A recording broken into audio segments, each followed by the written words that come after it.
वन्दे ब्रह्मपुराधिपं श्रीसहजानन्दं च मूलाक्षरम् श्रेयस्कारणसद्गुणैकनिलयम् श्रीप्रागजिह्वावत ब्रह्मोपासनधारकं गुरुहरिं यज्ञं तथा योगिनं प्रीत्येवं प्रमुखं महन्तमनिशम् श्रेयस्वरूपं मुदा। મહિમાનો મહિમા પ્રવચન માળામાં આજે 4 ઓગસ્ટ 2025 સોમવારના દિવસે તમામ સંતો હરિભક્તોને મારા સાષ્ટાંગ પ્રણામ. જય સ્વામિનારાયણ. હેપી વચનામૃત દ્વિશતાબ્દી મહોત્સવ. હેપી પ્રમુખ સ્વામી મહારાજ શતાબ્દી મહોત્સવ. છેલ્લા 8 દિવસથી આપણે ગરડા અંત્યનું 26મું વચનામૃત સાંભળી રહ્યા છીએ, જેનું શીર્ષક છે મન ઇન્દ્રિયોને દાબીને વર્તે તેવા સંતનું. શ્રીજી મહારાજ કૃપા કરીને આપણને સૌને પૃથ્વીનું તળ રહે ત્યાં સુધીના તમામ મુમુક્ષુઓને ભગવાનની સાથે સાથે ભગવાનના અખંડ ધારક એવા જે સંત પંચવર્તમાનમાં શુરા અને પૂરા હોય અને જેના નામની આગળ 100% સાધુનું વિશેષણ લાગે, સંતનું વિશેષણ લાગે, એવી આધ્યાત્મિકતા ભારોભાર એમાં ભરી હોય એવા સંતના મહિમાની વાતો, જેના માટે મહારાજે કહ્યું કે ભગવાનની પેઠે સેવા કરવા યોગ્ય એવા જે સંત તે કેવા હોય, તો ઇન્દ્રિયો, અંતઃકરણ એની ક્રિયાને દાબીને વર્તે, પરંતુ એનાથી ક્યારેય પણ દબાય નહીં. આના અનુસંધાનમાં કહેવું હોય તો કહી શકાય કે એમની આંખ પણ માયા મુક્ત છે. એમના ઇન્દ્રિયો, અંતઃકરણ, મન, હૃદય અને તમામ દૈહિક, વાચિક, માનસિક ક્રિયા પણ માયા મુક્ત છે, ગુણાતીત છે.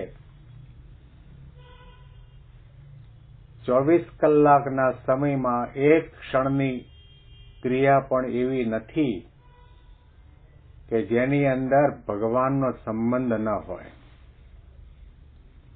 ભગવાનના સંબંધ સાથેની ભગવાનમય ગુણાતીત ક્રિયા, સત્વગુણ, રજોગુણ ને તમોગુણથી પર થઈને ક્રિયા કરવાવાળા જે સંત છે એને મહારાજે ભગવાનની જેવો દરજ્જો આપ્યો છે. ભારતીય સંસ્કૃતિની અંદર સૃષ્ટિનું સર્જન થયું ત્યારથી એવા ગુરુનો અને સંતનો મહિમા ગવાતો આવ્યો છે. ગુરુર બ્રહ્મા ગુરુર વિષ્ણુ ગુરુર્દેવો મહેશ્વરઃ ગુરુઃ સાક્ષાત પરમ બ્રહ્મ તસ્મૈ શ્રી ગુરવે નમઃ. બ્રહ્મા કયા, શિવ કયા, વિષ્ણુ કયા અને સાક્ષાત પરબ્રહ્મ પણ કયા છે સંતને. એ કેવા સંત માટેની વાત છે તો મહારાજે લક્ષણો કયા તે કંઠસ્થ કરીને એનો વિચાર કરવાની જરૂર છે. ભગવાનની પેઠે સેવા કરવા યોગ્ય એવા જે સંત તે કેવા હોય તો ઇન્દ્રિયો, અંતઃકરણ આદિ જે માયાના ગુણ, તેની જે ક્રિયા તેને પોતે દાબીને વર્તે, પણ એની ક્રિયાએ કરીને પોતે દબાય નહીં અને ભગવાન સંબંધી ક્રિયાને જ કરે. ભગવાન સંબંધી ક્રિયા ક્યારે થાય જ્યારે 24 કલાક એના દિલ દિમાગ અને રોમની અંદર ભગવાન પુરુષોત્તમ નારાયણના મહિમાનો અખંડ વિચાર રહ્યા કરતો હોય, એ ભગવાન છે, મારા ઈષ્ટદેવ છે, મારા આરાધ્ય દેવ છે, સર્વોપરી તત્વ છે, પરમાત્મા છે, પુરુષોત્તમ નારાયણ છે, અનંત કોટી બ્રહ્માંડના એકમાત્ર કરતા હર્તા છે, સદા સાકાર છે, દિવ્ય છે, સર્વત્ર છે, એમના અન્વય અને વ્યતિરેક સ્વરૂપો છે, એમની પાસે કર્તુમ અકર્તુમ અન્યથા કર્તુમ શક્તિ રહેલી છે, ભક્તવત્સલ છે, દયાનિધાન છે, કરુણા સાગર છે, અને પોતાના પરમ એકાંતિક ગુણાતીત સંત દ્વારા અનંત જીવાત્માના કલ્યાણના માટે અને એકાંતિક ધર્મના પ્રવર્તન અને સ્થાપન માટે આ પૃથ્વી ઉપર વિચરી રહ્યા છે. આવી પ્રકારનો અખંડ વિચાર અને અનુસંધાન હોય એ જ વ્યક્તિ ભગવાન સંબંધી ક્રિયાને કરે, અને એ ક્રિયામાં રાગ ન હોય, ઈર્ષા ન હોય, કપટ ન હોય, દંભ ન હોય, પ્રપંચ ન હોય, મારું તારું વેરઝેરની ભાવના ન હોય. કહેવું હોય તો કહી શકાય કે ક્રિયા પણ ભગવાનમય બની જાય છે. એમની જોવાની ક્રિયા હોય, સાંભળવાની ક્રિયા હોય, બોલવાની ક્રિયા હોય, ચાલવાની ક્રિયા હોય, નિદ્રા લેવાની ક્રિયા હોય, તો પણ અનંત જીવાત્માના કલ્યાણના માટે ભગવાનમાં અખંડ વૃત્તિ રાખીને પોતે સેવા ભક્તિ કરતા હોય છે. બીજું લક્ષણ કહ્યું કે ભગવાન સંબંધી ક્રિયાને કરે, અને ત્યાર પછી આગળ વાત કરે છે, અને પંચવર્તમાનમાં દ્રઢ રહેતા હોય, નિર્માનીપણું, નિષ્કામીપણું, નિર્લોભીપણું, નિસ્વાદીપણું ને નિસ્નેહીપણું. શ્રીજી મહારાજે 500 પરમહંસો બનાવ્યા, એમને આ પંચવર્તમાન આપેલા, સત્સંગીને પણ પંચવર્તમાન આપ્યા, અને સાધુના માટે પણ પંચવિરતાન, કે 5 વર્તમાન તમે દ્રઢ કરીને રાખજો. લેશ માત્ર પણ અહંકાર કોઈ પણ નાની મોટી ક્રિયામાં, પોતાની સફળતામાં, પોતાના સાધુતાના ગુણોમાં, સબગુણ પૂરન, પરમ વિવેકી, તમામ સદગુણો આધ્યાત્મિકતાના સિદ્ધ કર્યા હોય તો પણ એની અંદર લેશ માત્ર અભિમાન કે અહંકાર જાગે નહીં. નિષ્કામી પડવું, ભગવાન સિવાય બીજી કોઈ કામના નહીં, ભગવાન સંબંધી ક્રિયા કરે એની અંદર પણ એક જ રટણા અને એક જ ઝંખના અને તમન્ના કે આ ક્રિયા દ્વારા મારે ભગવાનને રાજી કરવા છે. નિસ્નેહી પણ ક્યાંય સ્નેહ નહીં, ન પદાર્થમાં સ્નેહ, ન આસનમાં સ્નેહ, ન ચેલામાં સ્નેહ, ન કોઈ વ્યક્તિમાં સ્નેહ. એને સ્નેહ માત્ર ને માત્ર પરમાત્મા પુરુષોત્તમ નારાયણની અંદર લાગેલો હોય. અને વૈરાગ્ય કેવો હોય કે વૈરાગ્યમ જ્ઞેયમ અપ્રીતિ શ્રી કૃષ્ણેતર વસ્તુષુ. ભગવાન સિવાય બીજી કોઈ જગ્યાએ રાગ નહીં, આસક્તિ નહીં, લગાવ નહીં. એના સિવાય બીજો કોઈ સંકલ્પ, વિકલ્પ, જાગ્રત, સ્વપ્ન, સુષુપ્તિ અવસ્થામાં એક ક્ષણના માટે પણ ન જાગે. પંચવર્તમાનમાં દ્રઢપણે વર્તતા હોય. ઘણી જગ્યાએ ઘણું બધું એવું પણ સાંભળવા મળ્યું અને જોવા પણ મળ્યું કે અમે તો બ્રહ્મ રૂપે વર્તીએ છીએ. નૈસ્ત્રિક ગુણને પથી વિચરતા કો વિધિ કો નિષેધ. અમારે હવે વિધિ નિષેધ વચ્ચે આડા આવે જ નહીં. અમારે નિયમ ધર્મની જરૂર નથી. અમે ગુણાતીત ભાવને પામી ગયા, આત્મા રૂપે વર્તીએ છીએ, એટલે અમારે કોઈની ઉપાસના કરવાની પણ જરૂર નહીં. આવી પ્રકારે બોલવાવાળા અને વર્તવાવાળા દુનિયામાં ઘણા બધા હોય, પણ ભગવાનની પેઠે સેવા કરવા યોગ્ય એવા જે સંત છે કેવા હોય?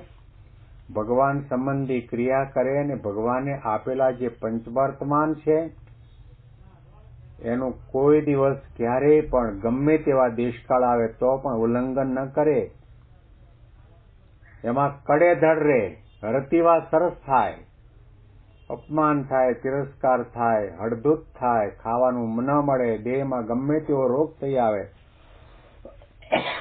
તો પણ પંચવર્તમાને જે મહારાજે આપ્યા છે એની અંદર લેશમાત્ર ફેરફાર થવા ન દે અને પોતાને બ્રહ્મરૂપ માને અને પુરુષોત્તમ ભગવાનની ઉપાસના કરે. મહારાજના સિદ્ધાંતનો અને શાસ્ત્ર માત્રના સારનો સાર પણ આ છે. નિજાત્માનમ બ્રહ્મરૂપમ દેહત્રય વિલક્ષણમ વિભાવ્યતેન કર્તવ્યા ભક્તિ કૃષ્ણસ્ય સર્વદા.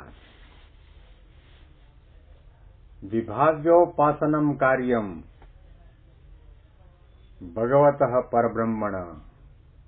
ભગવાન પુરુષોત્તમ નારાયણની ભક્તિની ઉપાસના કઈ રીતે કરવાની? 3 દેહ 3 અવસ્થા અને 3 ગુણોથી પર થઈ પોતાના જીવાત્માને બ્રહ્મરૂપ માનીને પુરુષોત્તમ નારાયણની ભક્તિ કરતા હોય. દુનિયામાં ભક્તિ ઘણા બધા કરતા હોય, સેવા ઘણા બધા કરતા હોય, પરંતુ દેહ ભાવે કરતા હોય. દિલ દિમાગના કોઈ નાના એવા ખૂણા ખાંચરાની અંદર એવો અહંકાર બેઠો હોય, ઈર્ષા બેઠી હોય, આસક્તિ, વાસના, કામના અને સારા દેખાવાની ભાવના પણ બેઠી હોય. જ્યારે ગુણાતીત સંત છે, જે ભગવાનની પેઠે સેવા કરવા યોગ્ય છે, એની તમામ ક્રિયાઓ નિર્ગુણ છે, ગુણાતીત છે, ભગવાનમય છે અને સ્વામી સેવક ભાવે ભક્તિની ઉપાસના કરે છે. લાખો મનુષ્યો એક પગે ઉભા રહી, હાથ જોડીને ઉભા રહીને તન મન ધનથી અને મન વચન કર્મથી સેવા કરતા હોય, સમર્પિત હોય, તો પણ એક ક્ષણના માટે પણ એવું ન જાગે મનમાં કે આ મેં કર્યું છે. દરેક ક્રિયાની અંદર ભગવાનનું અનુસંધાન અને ભગવાનના કરતા હરતા પણ આનું ભાન એને સતત રહ્યા કરે. એવા જે સંત છે એ ભગવાનની પેઠે સેવા કરવા યોગ્ય છે. સંત તે સ્વયં હરિ, જે નિષ્કુળાનંદ સ્વામીએ પોતાના પદની અંદર લખ્યું, ધન્ય ધન્ય સંત એ સુજાણને, જેણે ઉલટી પલટું કર્યું આપ સંત તે સ્વયં હરિ. જેની આંખમાં જોનારા શ્રીહરિ, જેના પાવમાં ચાલનારા ભગવાન છે, જેની જબાનમાં બોલવાવાળા ભગવાન છે. શરીર પંચભૌતિક આપણને નજર સામે દેખાય, છતાં પણ અક્ષરધામમાં જે ભગવાન પુરુષોત્તમ નારાયણ સહજાનંદ સ્વામીની મૂર્તિ છે, એની એ મૂર્તિ પ્રમુખ સ્વામી યોગી બાપા અને મહંત સ્વામી મહારાજના રૂપમાં આપણને પ્રગટ અને પ્રત્યક્ષ મળી છે. આટલું ભગવાનનો આપોપો ભાવ આવ્યો છે, છતાં પણ એમનો દાસત્વ ભાવ ક્યારેય પણ ઓછો થતો નથી. ક્યારેય એમ નથી કહ્યું કે હું ભગવાન છું. ભગવાન તો છું એવું પણ નહીં, હું ગુરુ છું એવું પણ નહીં. પ્રમુખ સ્વામી મહારાજ પોતે અક્ષરધામ સિધાવ્યા ત્યાર પછી મહંત સ્વામી મહારાજ ગાદી ઉપર બિરાજમાન થયા અને 2 વર્ષ પછી વારંવાર કહેતા આવ્યા, હસતા જાય અને નિર્દોષ ભાવે બોલતા જાય કે મને હજી પણ મનાતું નથી કે હું ગુરુ છું. હું દાસ છું, સેવક છું, ભક્તનો ભક્ત છું.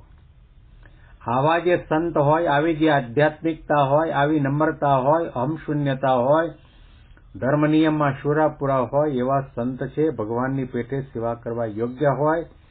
અને અનુસંધાનમાં વિશેષ વાતો આપણે આવતીકાલના પ્રવચનમાં સાંભળીશું. તમામ સંતો હરિભક્તોને મારા સાષ્ટાંગ પ્રણામ. જય સ્વામિનારાયણ.